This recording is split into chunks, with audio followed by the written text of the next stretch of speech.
From the nation's capital, Washington debates for the 70s. A series of programs designed to bring together for an open exchange of views and opinions outstanding authorities on vital issues facing the world of the 70s. The topic, major tax reform, urgent necessity or not.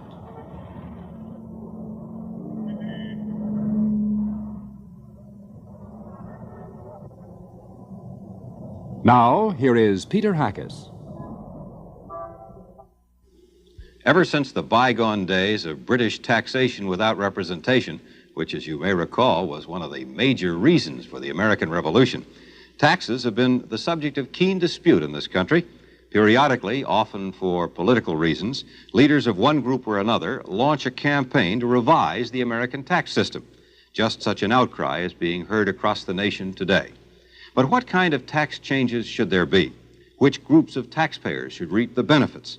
Those at the top income scale who pay the most, the ones in the lowest income brackets, or those of us in the middle who are finding the tax burden increasingly an overwhelming one?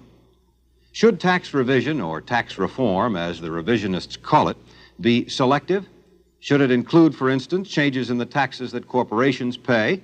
Or, as some reformers ask, should it be a tax change across the board, hitting every segment of the nation's economy? Should the changes come only in the form of reductions, or should tax increases be included in the changes? It takes a lot of money in this inflated society of ours to pay for all the things we want and expect the government to do for us with our tax money. Welcome to another in the series of rational debate seminars presented by the American Enterprise Institute, a nonprofit, nonpartisan research and education organization. Our subject is major tax reform, urgent necessity or not. Our debaters today are Charles Walker, a former top-level administration fiscal expert, and Henry Reuss, a longtime member of Congress and a leading economic expert on Capitol Hill. Also with us here at the American Enterprise Institute are many other experts in the field of taxation, men and women engaged in making public policy, teaching, writing on the subject of the pros and cons of the American tax system. Later in the program, they'll be asked for their comments and they'll question our debaters. Now to present our discussion, a veteran Washington correspondent for NBC News, Robert Goralski. We're most fortunate to have with us this evening as our first speaker, former Deputy Secretary of the Treasury, Charles E. Walker. He served in that high policy position for 4 years. Dr. Walker is a native of Texas. He was graduated from the University of Texas and later was awarded his doctorate's degree in economics from the University of Pennsylvania. He has taught economics, served as an economist with the Federal Reserve Bank and with commercial banking institutions. Dr. Walker now heads his own Washington-based consulting firm. For his view on our debate topic on major tax reform, it's a pleasure to present Dr. Charles E. Walker. Well, thank you very much. I wish you had mentioned the address and phone number of my Washington consulting firm, but I understand that commercials are out for this purpose. Let me start with my main conclusion, and I will conclude with a sub-conclusion that I think is perhaps more important than my main conclusion.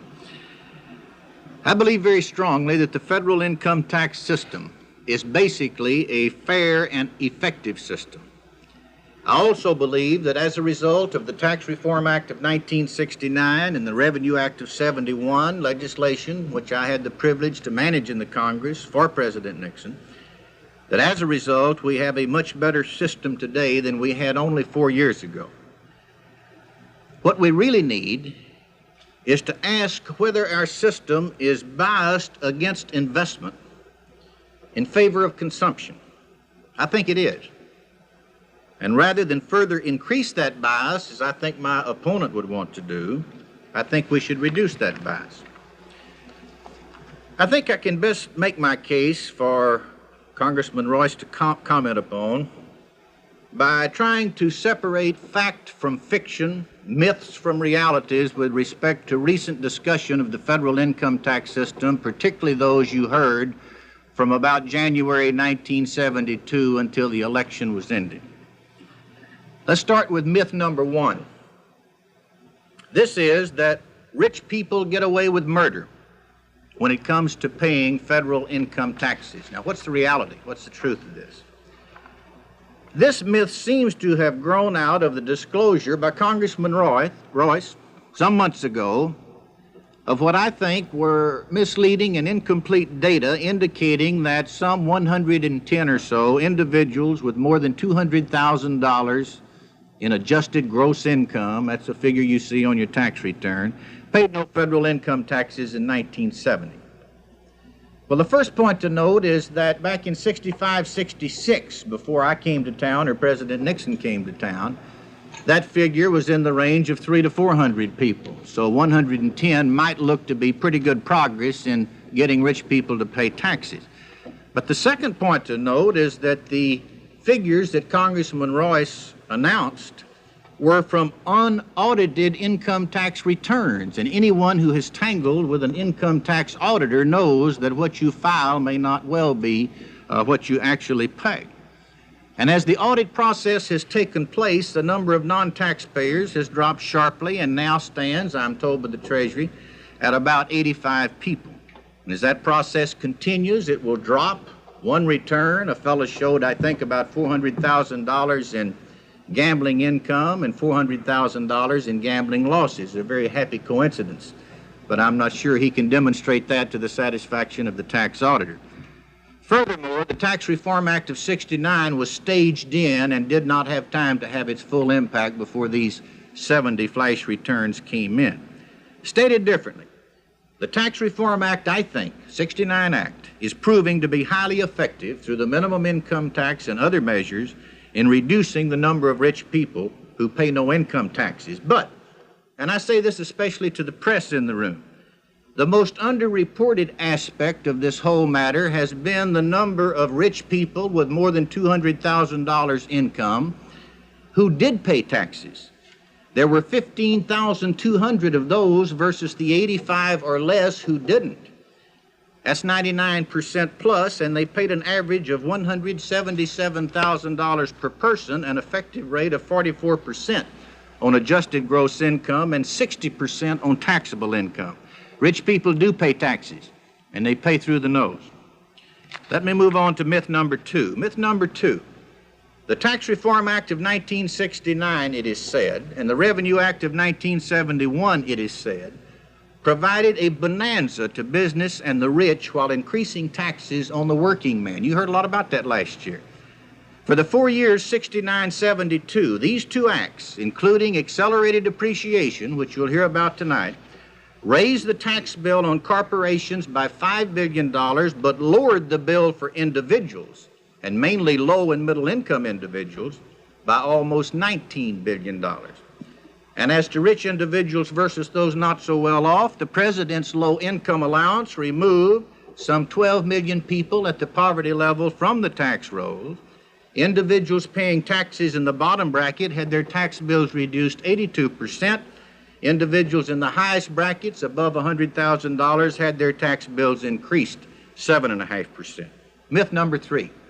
By raising taxes on corporations, the government can avoid raising them on individuals. This myth is one of the most deeply rooted of all. In the final analysis, corporations don't pay taxes, people pay taxes. The corporation is simply a legal arrangement for doing business, an arrangement which incidentally has worked pretty darn well from the standpoint of meeting the ever-growing economic needs of man. To determine which persons the corporate tax really hits, you got to do some analysis. Is the corporation in a strong enough position to pass on the tax to its customers? Suppose you double the taxes on the food chains, on Giant Food, Safeway, A&P, and so on. They have less than a penny profit margin on $1 of sales. They got to pass it on or they go out of business. That could be a very regressive tax. That's not a tax on corporations. That's a tax on the people that buy food. Now, that's a complicated issue. But the question of whom the corporate tax hits is difficult to answer, except it does not fall on some amorphous thing called business. It hits people. And the real question, does it hit rich people, poor people, or in what degree? Finally, myth number six. This myth is the job development investment credit and the easing of depreciation guidelines in the 71 tax acts were giveaways to business that fail to help the working man. Economists of all persuasions, this is the reality, have recognized for many years that productive investment is the mainspring in creating new jobs, raising the standard of living of the working man, containing inflation, and maintaining and sharpening U.S. competitiveness in world markets. The first president that really recognized this and did something about it was John F. Kennedy in 1961-62 in calling for enactment of the investment credit and in also doing a relaxation of depreciation. More importantly, right at the moment, in 1971, this nation incurred its first trade deficit in this century, and that was tripled in 1972. Our competitiveness abroad has been severely eroded, and the fundamental reason the Congress, over Mr. Reuss's objection, enacted both accelerated depreciation and the investment credit in 1971 was to encourage our business to modernize and compete abroad. The incidental effect of this is that we're going to have about $100 billion in new productive investment this year, and that means jobs. It means jobs, J-O-B-S, very simply. Well, this list of myths and realities, I could go on for some time, but I think I've covered enough to illustrate my point. Let me conclude by saying that the real issue in the tax arena now is not tax reform per se, although that's important. We got to constantly keep to make our tax system better. We can never make it perfect.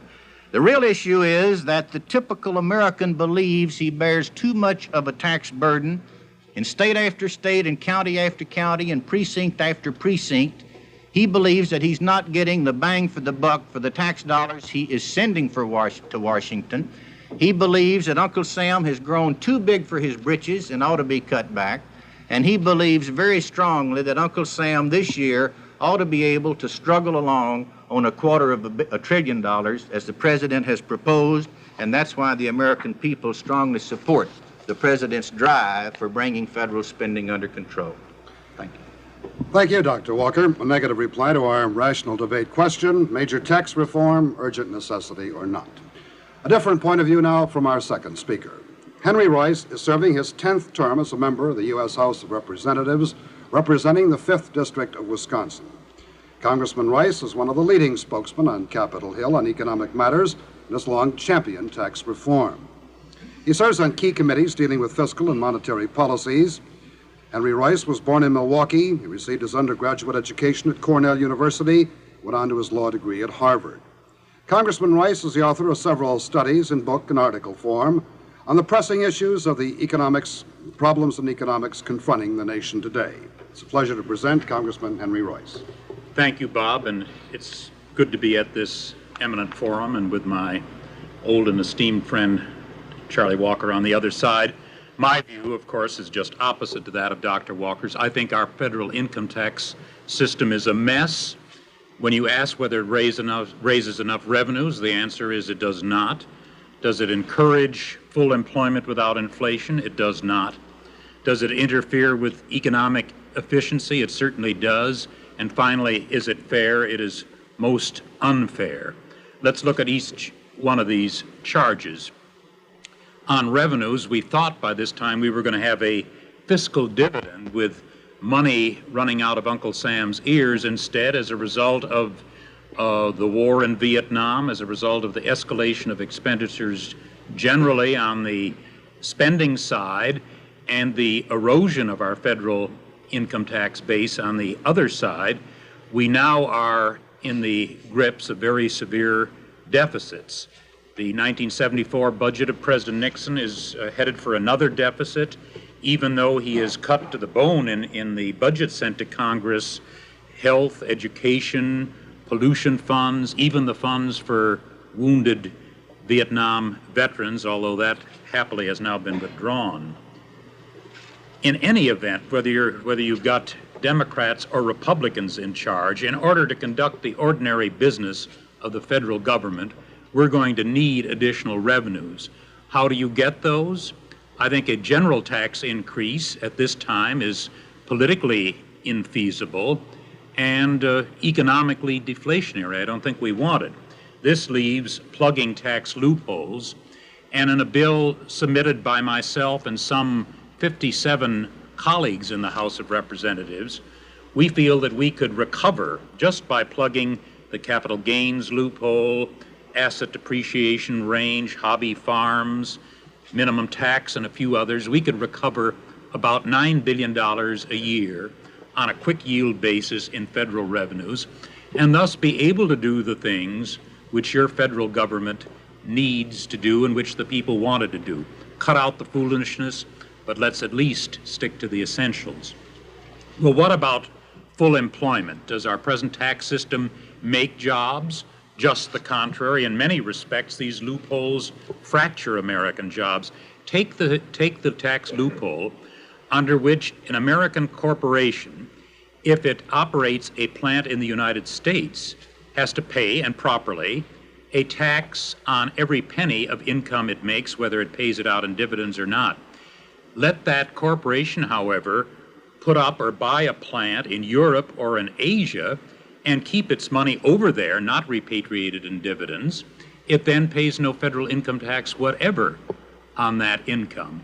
Totally unfair. It means that jobs are lost. Or take a very worrisome factor about income distribution in this country.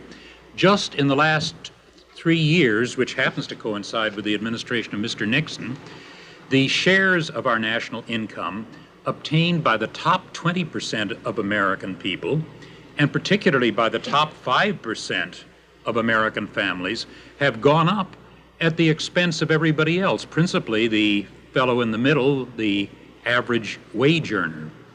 Well, what is the meaning of all this? The meaning is that unless we have a federal tax system which is fair and progressive, which redresses this imbalance, we're going to make the gloomy prediction of Karl Marx 100 years ago come true, namely that the private enterprise system will run out of effective demand and consumers won't be able to take the product off the marketplace and you're headed for a depression. I don't want to have Marx's prophecy come true, so I say plug these loopholes now before our income shares get further out of whack. Well, what about the efficiency of our tax system? Again, it seems to me most inefficient. Take the capital gains tax, whereby someone who sells stock that shows an appreciation has to pay a tax on it, as is fair. But if he holds it until his death, he not only, or his estate, not only has to pay no tax on that gain, but his heirs, or whoever he gives it to by will, take it at the appreciated value, and when they sell it at that value, they don't have to pay any tax either. This is not only a great loophole, but it causes families and individuals to hang on to stocks of horse and buggy companies instead of selling those stocks and investing in modern high technology companies. Or take the so-called hobby farm tax provision, under which a hobby farmer, a millionaire or a rich person who buys a farm just as a tax shelter, is enabled to escape large shares of the regular income tax he would pay on his other income. Well, this tax loophole means that we merely bid up the prices of farmland and overload the country with farm commodities, both of which hurt the regular farmers.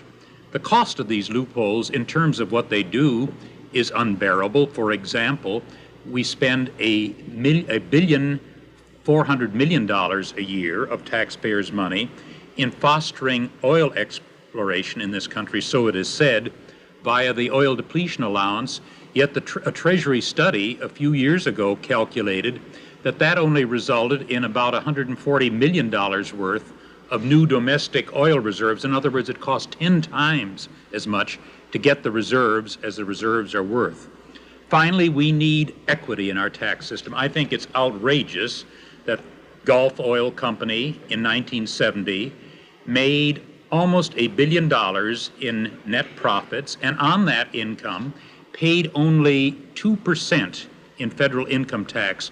Meanwhile, the 60-year-old widow who cleans the office of the president of Gulf Oil at night and who makes $7,000 a year is in a 7% bracket. This is supposed to be tax equity. Or take the Social Security payroll tax. A worker making $10,000 a year pays that tax at the rate of 5.85% of his income, whereas the president of one of the big multinationals, IT&T, who makes an annual salary of $800,000, pays a tax at the rate of 0.08%, a tiny fraction of what a $10,000 a year wage earner pays. Well, what are the prospects for reform? As far as the administration is concerned, I don't think they're very good. Just last spring, the president was down at the Texas ranch of then Treasury Secretary Connolly, and all of the oil millionaires and the banking millionaires and the industrial millionaires of Texas were assembled, and the president made them a graceful little speech in which he said that the only thing he had against the tax system were that the oil depletion loophole and the rapid depreciation loophole weren't big enough. And he then polished off his remarks by saying that it was too bad about those welfare mothers, that they always wanted something for nothing. Well, needless to say, the audience went wild with applause. And I think that Mr. Nixon is so hooked into the tax loophole lobby that it is unreasonable to expect that he'll do anything about it. I hope that the House Ways and Means Committee, which is now engaged in an in-depth survey of tax loopholes, is going to do the right thing about it. Here, one of the most powerful men in Congress, Wilbur Mills, will have a great deal to say about it. I know that people in Europe are watching to see what the Democratic Congress does, because people in Europe know that the Democrats are going to want to restore some of the cuts Mr. Nixon made in health and education and the environment. And the only way they can maintain the budget on a sound basis is by finding additional revenues to make those cuts. And that means that the world is waiting for the word from Wilbur, and I hope it is affirmative, because the last Tax Reform Act, so-called, that we passed back in 1969, is, in the words of a great American and a great patriot, and here I quote, "no more than a highly important first step in reshaping the federal tax system to make it fair," close quotes. That statement was made by my friend Charlie Walker, and I don't see how it could have been better put, and I hope his dream of 1969 comes true. Thank you, Congressman Reuss. Well, you've heard each other's statements. We'd like to have a brief period of rebuttal now. Dr. Well, I'd Walker. like to first of all say that I got 4 minutes here and I got 40 items on my list, so I'm going to have to prune down a little bit. With respect to the 1969 Act, I would like to quote an even greater American, Wilbur Mills, who, after the act was passed, said that this is a monumental effort at tax reform and the country should be proud of it. The statement that the congressman quoted from me was when we went to the Congress in April '69, the first administration to really move legislatively for tax reform in many years. We wanted to stage it over a 2 to 3 year basis and not in 1 year, and I was referring to the original approach and not the final act that passed. It was massive and monumental. The congressman has asked the right questions. I'm not going to challenge him on that with respect to what we want our tax system to do. I would add points about the environment and social policy and other things you can do by getting people to tax them if they do the wrong thing and give them a tax preference if they do the right thing. But this question of loopholes, you see 70, 60, $40 billion of loopholes, and really when you look into that, those aren't loopholes. They're things that Congress did intentionally and people like the deductibility of your interest on the mortgage on your house and the taxes on the mortgage on your house and double exemptions for the blind over 65 and this and that. Those aren't loopholes in my book, and they're not loopholes in any particular congressman's book. Mr. Reuss thinks that you can get the additional revenues to reduce the rate of growth in the budget. The president's not cutting the budget. The budget's going up $18 billion this year over last and another 18 or 19 billion next year over this. It's the rate of increase that's slowing down. But if you want to keep that rate of increase going up, the congressman says, well, let's reform taxes to raise revenues. Don't you believe it? I've lived through that. What the average typical person thinks tax reform means to him is reduce my taxes. So the Tax Reform Act of 1969, through the inexorable legislative process, turned into a massive tax cut. That was a very great disappointment to me personally, But once you get out there on the floor of the House, particularly the Senate congressman, oh boy, they'll cut taxes till you're blue in the face, because we got a democracy, and that's what people want. They don't like high taxes. We mentioned several areas in shelter areas, so-called capital gains, ADR, hobby farms. Take hobby farms. If you go into the cattle feeding business, you get a tax preference now. But people want beef like crazy in this country, and housewives are very unhappy about the price of beef going up. One way to get the price of beef down is to give more tax preferences for feeding cattle and getting choice beef in. Each tax preference has its other side. I favor the oil depletion allowance if it is adjusted to force the oil companies to plow back the benefits of depletion and intangible drilling costs into further exploration to help solve this energy crisis, or one day you're going to flip a switch up in the East and the lights aren't going to come on because we're out of energy. He talked about Gulf oil and the foreign tax credit. Gulf oil pays huge taxes abroad. This is a difficult area. We need to do something about it, but it takes two to tango. And you got to tango with the sheiks in Kuwait and everybody else before you work out this problem of the foreign tax credit. On income shares, to use a tax system to redistribute income can be both not only fallacious, but a very pernicious sort of operation if you destroy incentive in the process. And I will not accept a quotation or forecast from Marx 125 years ago that proved to be absolutely false, namely that capitalism was driving to hell in a handbasket and very, very quick. Mr. Marx was quite wrong on that score. Tax shelters. I very much favor a tightening of the minimum income tax. If the Congress had taken the minimum income tax the administration set up in 1969, that list of non-taxpayers would be much smaller today, because we sent a tough one and it was very much watered down in the process in the Congress. I come back to the fundamental point. The real question is, are we taxing too much savings and investment, biased in that direction, or against savings and investment, away from in terms in favor of consumption? Shouldn't we take a real hard look at our tax system? And I raise a question for the question and answer period. Shouldn't we look at value-added taxes and other approaches which minimize taxes on saving and investment in order to get the economic growth and investment that we've got to have if we're going to compete in an increasingly competitive world? Well, before we do take questions from our audience here at the American Enterprise Institute, we'll hear Congressman Reuss's rebuttal. Charlie Walker says that the American oil companies are merely tangoing with those sheiks over in the Middle East. Well, it's the American taxpayer who gives a depletion allowance for foreign oil drilling as well as domestic, who pays for the music of that last tango. I think there ought to be an end to it. Charlie says that we need beef in this country, and so we ought to give the meat lobby even more of a tax preference than what they've already got. I suggested way last June to the administration a good way of getting more beef in this country, namely let the cattle into the 60 million acres of idled farmland, idled at the taxpayers' expense in this country. The administration did nothing until last month, having said they couldn't do it, and finally they did it. But meanwhile, the American housewife is paying 75 cents a pound for taxpayer, for hamburger, the same thing. Charlie comes on strong for the investment tax credit as a great incentive to productivity and foreign trade earnings. Well, if someone will design an investment tax credit that is really beamed at high technology, export-oriented industries, I'll buy it.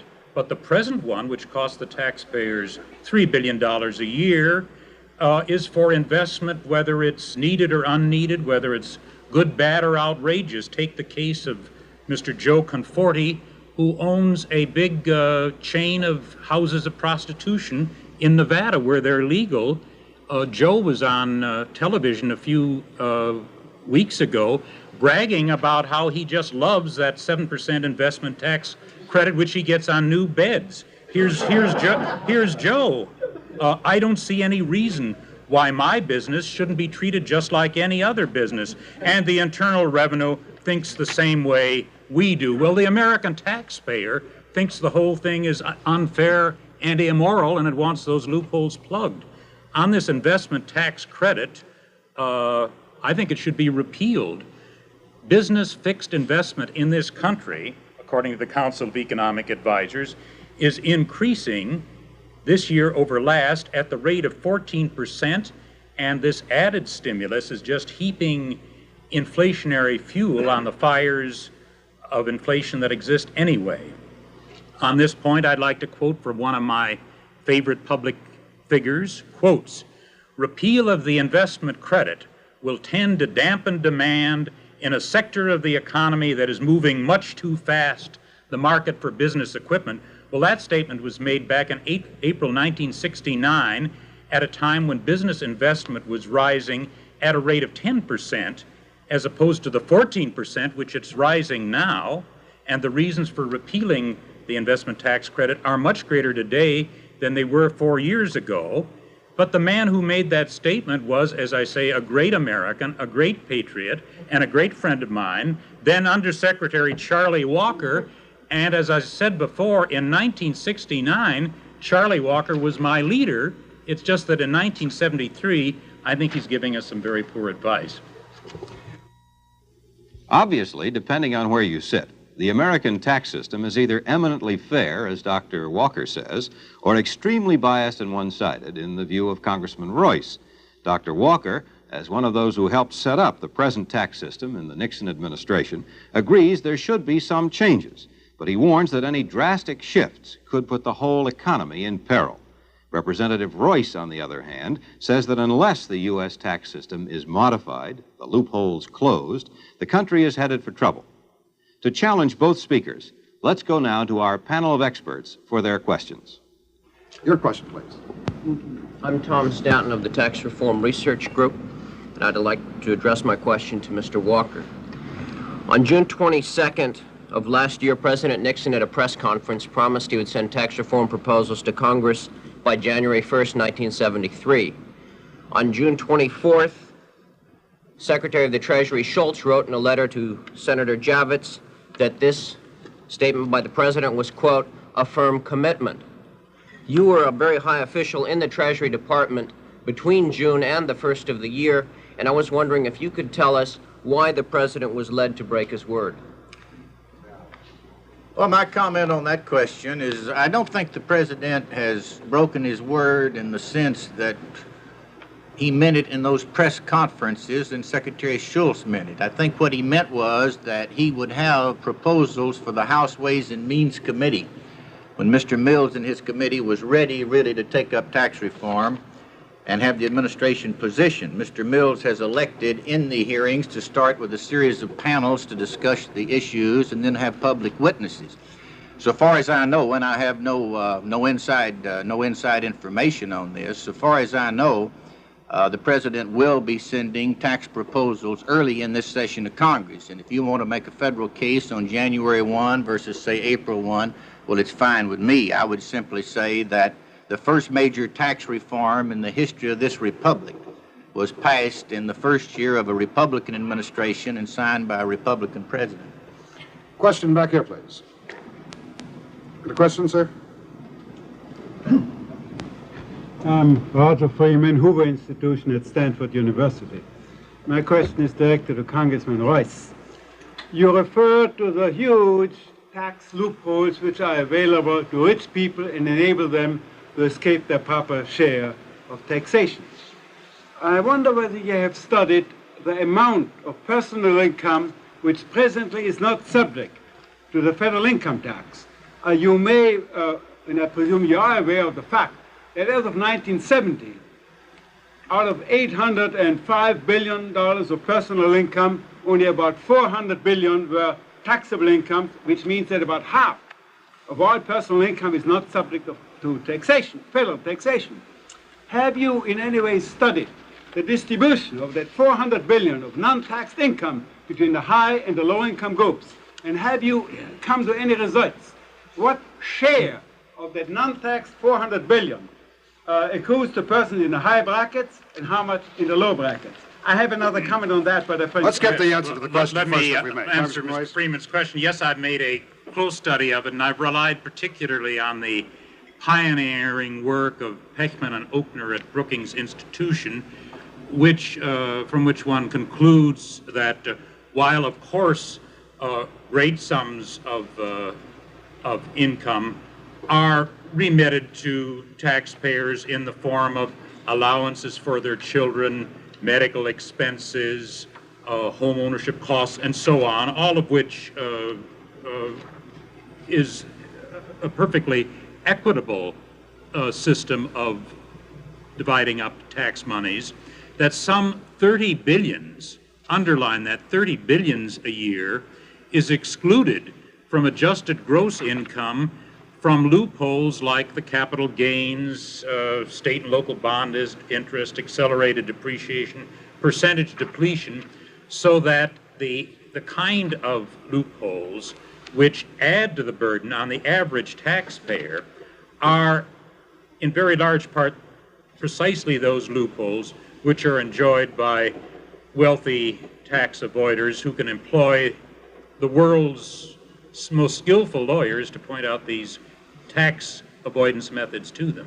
Do I understand then, Congressman, that out of the 400 billion, about 30 billion are in the high brackets for capital gains and similar things, and 370 billion accrue to people in the middle and lower middle and low income groups, and that therefore you have about an 8 to 92% distribution, where most of it and almost all of it is actually in the lower middle and low income groups where the income is not subject to taxation.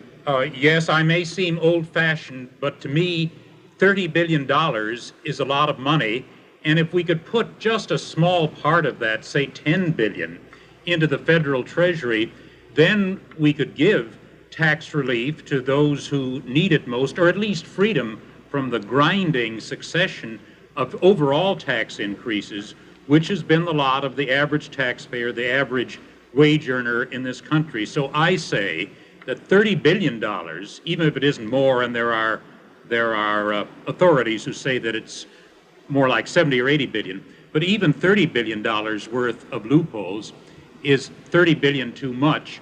And I say let us recapture at least part of that for the federal treasury. Could I comment on that? Go ahead, Dr. Walker. Undersecretary of the Treasury Edwin S. Cohen, who's recognized as one of the top tax experts in the United States, testified before the Joint Economic Committee last summer, of which Mr. Reuss is one of the senior distinguished members. And just to give you an example of two as to how the tax preferences, or loopholes so-called, hit various income groups, let's take one or two or three. The deductibility of interest on mortgages on owner-occupied homes. It's not a loophole to me, that's a loophole to some other people. The greatest benefit there was $719 million to people in the $10,000 to $15,000 income class. Deductibility of property taxes on owner-occupied homes, the greatest benefit again was in that class. As far as the blind and the disabled and the aged, the greatest benefit was in the $7,000 to $10,000 class, and for the net exclusion of pension contribution and earnings plans for employees, the greatest benefit was in the $10,000 to $15,000 class, and those aren't the people that are having 3 martini lunches in Wall Street every week. Let's go to another question, sir. I'm Robert Gallimore. I'm with Common Cause. Dr. Walker, you stated that you believed our present tax system created a bias against investment. It seems to me that several of the tax loopholes we've talked about this evening are in fact a double subsidy of investment. One example is percentage depletion for oil companies, and then stockholders in oil companies take favorable capital gains treatment. Another example is the investment tax credit coupled with the ADR system, which was just enacted. Another example is export subsidies coupled with the domestic sales corporation or DISC proposal. It seems to me that these, in fact, are very favorable to investment and run counter to the interests of the general taxpayer. Well, there's several comments I could make to that question, which has to do with the foreign tax credit and the investment tax credit and so on. and I would have commented on Mr. Reuss's earlier presentation if there'd been time. You have a bill before the Congress known as the Burke-Hartke bill, which would eliminate the deferral of the foreign tax and would eliminate the foreign tax credit. What you got to understand there is that a multinational corporation that this would hit is simply a corporation domiciled in the United States. And you do something about that tax treatment, they will become domiciled elsewhere, and you're not going to get any revenue from the federal government out of that. But that's not really the point I want to make. The point I want to make is this: not that we are not finally beginning under the leadership of John Kennedy in 61, 62, and the good work of Walter Heller and Douglas Dillon and Joe Fowler in getting these things done, in moving towards reducing the tax on investment. Not that we haven't done something there, but we haven't gone far enough. And I'll conclude with one example. What got through the Congress, the investment credit, and the accelerated depreciation in 1971 was one simple table, one piece of paper which I hold in my hand, which compares the cost to businessmen here and in countries abroad of buying new productive equipment, allowing for the corporate tax, tax allowances, tax credits, and the depreciation system. In 1970, the businessman in the United States, for what he was paying 100 cents on the dollar, cost the businessman in Japan or Western Europe, with an exception or two, 79 to 83 cents on the dollar. The Revenue Act of 71 lowered the cost to the American businessman about 87 cents, still quite a bit higher than the foreign businessmen are paying at a time when we've got a $6 billion trade deficit, and don't think that ain't no problem. It is a horrendous problem. I must comment. Go ahead, Congressman. Comment briefly on the suggestion by Dr. Walker that if we tax multinationals on the same basis as we do American corporations, that is, may them pay an income tax on their income, whether they pay it out in dividends or not, that somehow they're going to desert the United States and hightail it for overseas. Well, I would just have two comments on that. One, when they do that, they may find shortly that things aren't so glorious in Bulgaria or Bangladesh or wherever they go to. Secondly, however, I would favor a charitable, indeed a liberal attitude toward them, and would be glad to give them amnesty if they want to come back. A question over here, please. Sir? Yes. Jerry Brannon, Georgetown University. I'd like to address this question to Mr. Walker. I was interested in your comment that the oil depletion allowance should be limited to companies that reinvest in oil drilling. Doesn't this highlight the defect of specialized tax incentives? In effect, you want to say that there should be subsidy for investment in oil drilling, but this should be limited to companies who got their money from oil in the first place through the oil depletion allowance.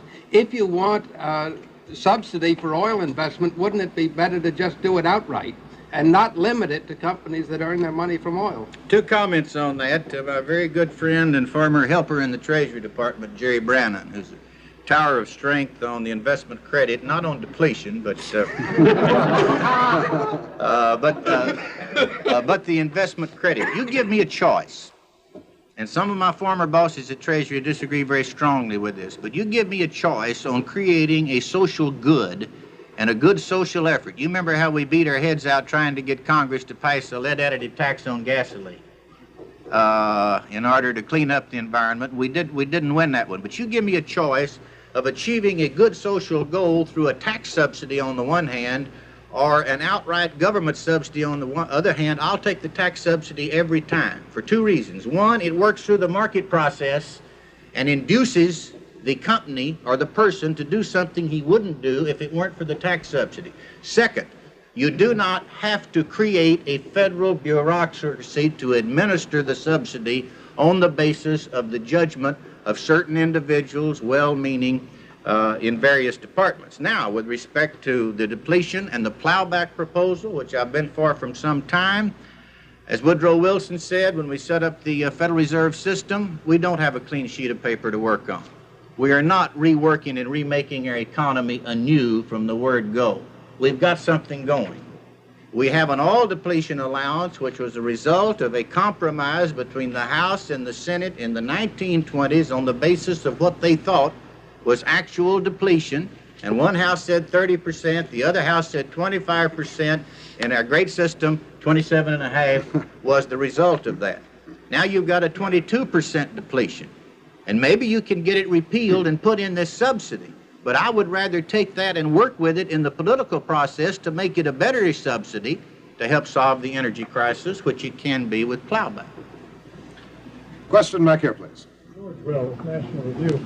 I have a question related to this use of subsidies and tax incentives, and it's a question about something both debaters are agreed upon. They're agreed that the tax system should be used to encourage a proper balance between consumption and investment. They differ as to whether we've hit that proper balance. My question is whether or not both may not be giving the government the unwarranted benefit of altogether warranted doubts about its ability to fine-tune the economy with the revenue system. Given the limited data we have available, given the legislative lag that may be up to 2 years in tampering with the tax system, is this really an efficient way to regulate these matters? Let's get both of you answering that, shall we? Congressman Reuss? Good question. I would agree with the implication of the questioner. I think the tax system is not a very good way to fine-tune the economy, and that we would do best if we attempt to shoot at full employment without inflation in this country and let investment, for instance, adopt a harmonious posture with respect to what a full employment economy wants to take off the market. I think that's a much better way of doing it than hypoing investment by these various devices. How do you feel about that, Dr. Walker? I think we're talking about two different things here. I'm very glad to see and meet Mr. Will, my fellow columnist from the Washington Post, who is in the audience tonight. In far as using the tax system for fine-tuning in a macroeconomic sense, in other words, total problems of inflation and supply and demand in the economy, I am very much against that. I think it disrupts business planning. I think the idea to turn on and off the investment credit, either at the will of Congress or the President, is a very bad idea, even though my old friend Arthur Burns has been endorsing this recently. I'm talking about something differently. I'm talking about using tax preferences or tax penalties to promote social goals. And I'll give you just 3 examples that we got into the 1969 Act. We got a 5-year fast write-off amortization to rehabilitate low-income housing. We got a 5-year fast write-off for railroad car rolling stock because if you remember in 1969, wheat was rotting out in the West with an absence of railroad freight cars. And we got a 5-year fast write-off for anti-pollution equipment investment. Furthermore, these provisions expire in 5 years unless the Congress finds reasons to extend them. To me, that's the best of all worlds in tax preferences for social goals, and it's not fine-tuning, it's to achieve other social goals rather than economic growth and stability. Sir, your question here, please. Norman Turry, Norman B. Turry Incorporated, Washington, D.C. Mr. Walker, if I may take the liberty of elaborating by asking a question. It seems to me that in your remarks addressed to the disparity in the weight of taxation on saving and investment on the one hand and consumption on the other, you were addressing yourself to something more than merely the seeking out of particular objectives of social policy. It seemed to me that what you were addressing yourself to was that analytically it can be shown very simply that our present income tax structure and other features of our overall tax system impose a much, much more substantial cost for buying future income, that is for saving, and therefore for investing, than they do for equal amounts of consumption. And against a standard of equal treatment of saving and consumption, many of the things that emerge that are called loopholes do not appear to be loopholes at all. They represent only very modest abatements of that bias. Certainly, the tax on capital gains cannot be regarded as a loophole. It ought to be regarded as an additional penalty tax on saving and investing. And that's your question. Fine. Any comment on that? Go ahead, please. I can't find much to disagree with. You know, I bet it's going to surprise all you people out there in television land that we tax capital gains more heavily than almost any other country in the world. Now, you can ask yourself a question.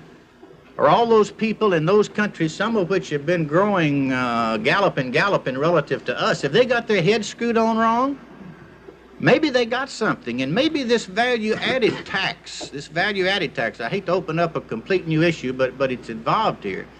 Maybe this value-added tax, which, for example, you make X $1,000s a year, I make X $1,000s a year. Let's make a dumb assumption and assume you and I make the same. I know you probably make a lot more than I do. I debate that.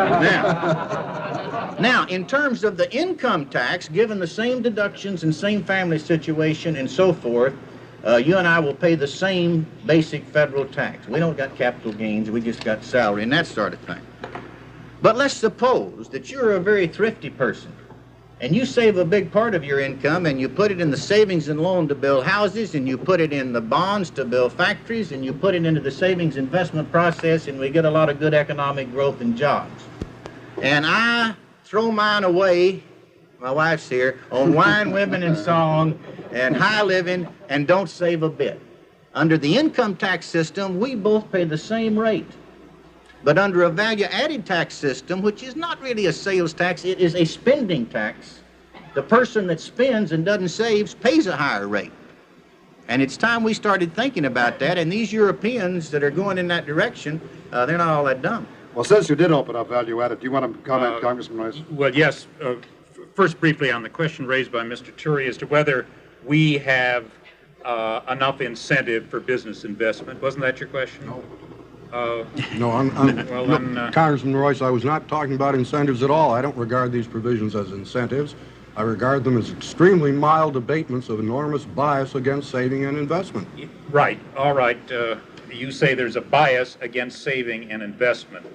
I point out that savings in this country have been enormous. $70 or $80 billion has trickled over to Europe in the Eurodollar market. Incentives are the greatest ever. Corporate profits are the greatest in the history of the Republic. So don't tell me that we don't offer sufficient inducements to save and to invest. Now, on the value-added tax, let me just say that it isn't going to help very much for the average wage earner to be told that things are a little better for him if, as a result of things being improved a bit, he's going to have a sales tax called a value-added tax added on to him.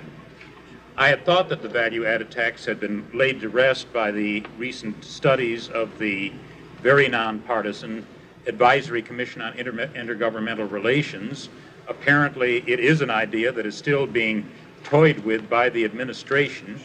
I persist in saying that if we need more income in the federal treasury, which we do, the way to get it is by a progressive tax rather than by another sales tax, value-added tax. I got to make just one comment on this.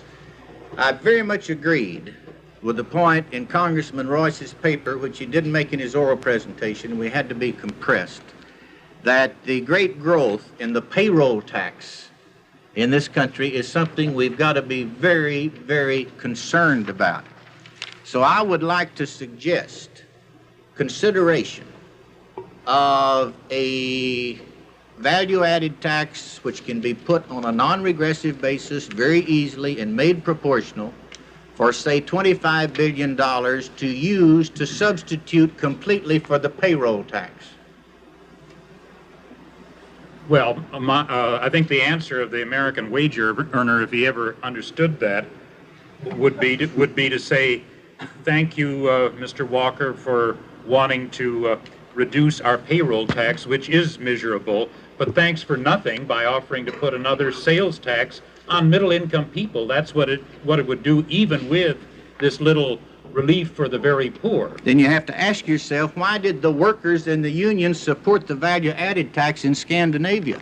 And there is a very simple reason why they did so, and why I predict, one, that you will have a value-added tax in this country within 6 to 8 years, and 2, the liberal establishment will be supporting it in 2 to 4 years because it is one hell of a revenue raiser, and if you want to support the level of spending that the liberal establishment wants to support, the best tax to support it is a value-added tax and not a progressive income tax that drives every taxpayer, any bracket, up the wall every April 15th. So I'm glad I don't belong to that liberal establishment, and I'll be free to continue to oppose the value-added tax. Question back here, please. One aspect of... Can we ask you to identify yourself? Oh, yes. Paul McCracken, the University of Michigan. One aspect of tax policy has to do with the fiscal policy aspects, that is, using our budgetary process for stabilization purposes. I noticed the economic report gave some cautious, sympathetic comments in regard to giving the president some limited authority to vary tax rates. I wondered if the two participants could comment on this aspect of tax policy. Who'd like to first go at Dr. McCracken's question? I'm against it. I'm against it, and as Dr. McCracken knows, I'm an economist by training. I'm sort of a political observer by experience. And there can be some safeguards worked in. Congressman Reuss may have had some. I know Congressman Moorhead has suggested safeguards. But in our political democracy, to give the president a power which any president might use in October of a year divisible by 4 in sort of a positive direction, that bothers me. And I think that if you will sort of stabilize the whole fiscal picture in a sort of full employment budget balance idea, basically, that monetary policy is your tool for variation in the short run, not fiscal policy. This is ridiculous. Dr. Walker, a loyal Republican, opposes the president's suggestion, and I, a contentious Democrat, am fairly sympathetic to it. I think with proper safeguards, which Charlie Walker is fair enough to say have been suggested, with proper safeguards, I think the tax rates should be modestly variable to take account of the business cycle. I think both monetary policy and fiscal policy ought to have a little more flexibility than it's had. One other point on that, and I'm not really contesting with the congressman here, our economic analysis in the Treasury and elsewhere very strongly supports, I don't want to get deep into economic theory, what's called the Friedman permanent income hypothesis. We saw it on the withholding recently, and we're going to see it this year, and we saw it in the 1968 tax, that if you temporarily raise or lower taxes, people don't pay much attention to it because they look beyond that, and the 1968 tax increase didn't seem to have all that bang because people thought it would expire. Well, thank you both very, very much for a very stimulating discussion of our rational debate topic, major tax reform, urgent necessity or not. We hope we've helped you contribute to your understanding of the problem and the solution. Thank you and good night. The debate you have seen featured the conflicting viewpoints of qualified experts in the tax field. It's the aim of the American Enterprise Institute to clarify the issues by presenting many opposing views. By so doing, it's hoped that those in decision-making positions will benefit from this exchange of informed and enlightened opinion. This is Peter Hackus in Washington.